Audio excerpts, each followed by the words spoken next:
Pila katulog na lang mabatian na naton ang mga tinaga nga Let's Vault In sa pag-umpisa sang first ever live action adaptation sang phenomenal Japanese 70s anime nga Voltes 5.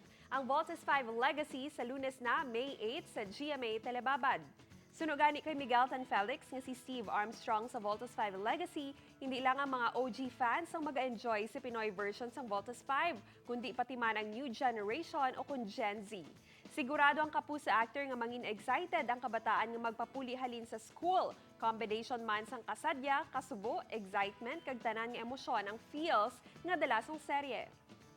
Ako nga pala si Lieutenant Commander Steve Armstrong, Lieutenant Yes. Commander, o, di ba? ang leader ng Voltes team at ang tumatay Yes, sir. Yes, sir.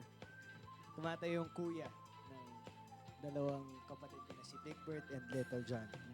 Very, si Steve, kailangan niyang i-balance yung personal life niya sa professional life or yung pagtatanggol ng Earth. Yun yung struggle niya. Yeah.